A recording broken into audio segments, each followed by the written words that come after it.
भगचंद सिंह मरावी जी, आज हम एक ऐसी यात्रा पर निकलेंगे जो मानवता के सबसे महान आध्यात्मिक शिक्षकों में से एक की कहानी है। गौतम बुद्ध का जीवन केवल एक व्यक्ति की कहानी नहीं है, बल्कि ये हर उस इंसान की कहानी है जो सच्चाई की तलाश में है, जो दुख से मुक्ति चाहता है।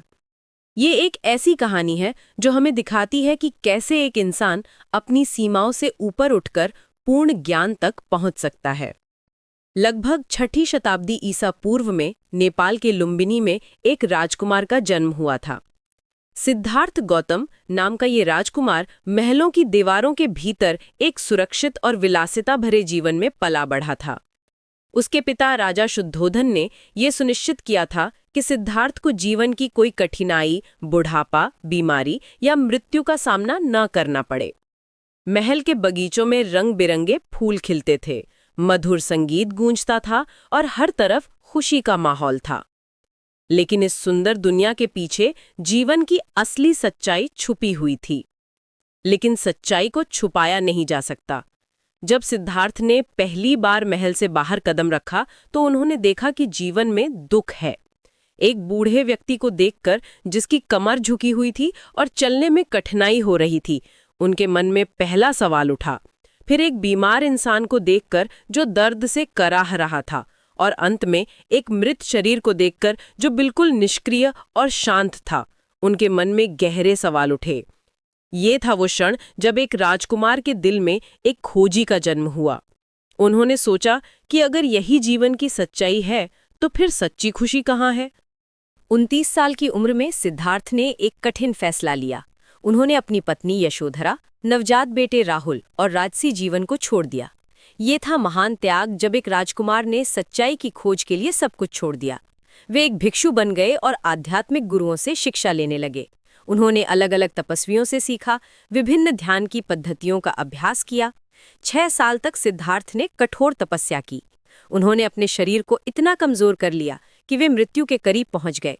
दिन में केवल एक दाना चावल खाते थे, कभी कभी तो कई दिन भूखे रहते थे। उनका शरीर हड्डियों का ढांचा बन गया था। लेकिन इस कठोर तपस्या से भी उन्हें वो शांति नहीं मिली जिसकी तलाश थी। तब उन्होंने समझा कि ना तो अत्यधिक विलासिता सही है और ना ही अत्यधिक कष्ट।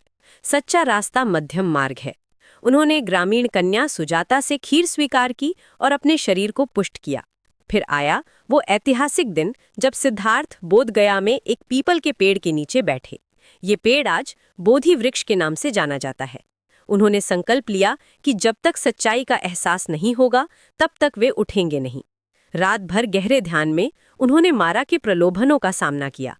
मारा ने उन्हें डराने की कोशिश की, अपनी बेटियों को भेजकर लालच दिया, लेकिन सिद्धार्थ अडिग रहे। उन्होंने धरती माता को अपनी साक्षी बनाया। सुबह होते होते जब सूर्य की पहली किरण आई तो सिद्धार्थ गौतम ने पूर्ण ज्ञान प्राप्त किया। वे बुद्ध बन गए, जागे हुए, प्रबुद्ध। उन्होंने समझा कि दुख का कारण क्या है और दुख से मुक्ति का रास्ता क्या है। ये था निर्वाण की प्राप्ति, जहां सभी दुखों का अंत हो जाता है। उन्होंने 7 सप्ताह तक उसी पेड़ के नीचे ध्यान में बिताया, इस नए ज्ञान को पूरी तरह समझते हुए। बुद्ध के शिक्षाओं का केंद्र था 4 आर्य सत्य। पहला सत्य है कि जीवन में दुख है। जन्म में दुख, बुढ़ापे में दुख, बीमारी में दुख, मृत्यु में दुख। दूसरा सत्य है कि दुख का कारण तृष्णा और आसक्ति है, हमारी इच्छाएं, हमारा लालच, हमारा मोह। तीसरा सत्य है कि दुख का अंत संभव है, निर्वाण की प्राप्ति। और चौथा सत्य है अष्टांगिक मार्ग, जो दुख से मुक्ति का रास्ता है। सम्यक दृष्टि, सम्यक संकल्प, सम्यक वाणी, सम्यक कर्म, सम्यक आजीविका, सम्यक व्यायाम, सम्यक स्मृति और सम्यक समाधि। बुद्ध ने कहा था कि मन ही सब कुछ है, जो आप सोचते हैं वही आप बन जाते हैं। उन्होंने सिखाया कि शांति भीतर से आती है, इसे बाहर मत खोजिए। उन्होंने बताया कि कोई भी हमें नहीं बचाता, हमें खुद ही अपना रास्ता बनाना पड़ता है। वर्तमान क्षण में जीना, अतीत में ना अटकना और भविष्य के सपनों में ना खोना, यही सच्चा जीवन है। 45 साल तक बुद्ध ने धर्म की शिक्षा दी। उन्होंने संघ की स्थापना की, जहां भिक्षु और भिक्षुणियां आध्यात्मिक जीवन जी सकें। उनकी शिक्षाएं केवल धर्म नहीं थीं, बल्कि जीवन जीने का एक तरीका थीं। उन्होंने जाति, पाति, ऊंच नीच के भेदभाव को नकारा और सभी के लिए मुक्ति का द्वार खोला। कमल का फूल बुद्ध की शिक्षाओं का प्रतीक है। जैसे कमल कीचड़ में खिलकर भी पवित्र रहता है, वैसे ही हम भी इस संसार में रहते हुए भी बिल्कुल पवित्र रह सकते हैं। सेवा जोहार कोयतूर आर्टिस्ट 750 चैनल को लाइक सब्सक्राइब जरूर करें ताकि हर वीडियो का नोटिफिकेशन आपके पास मिलता रहे। जय सेवा, जय जोहार।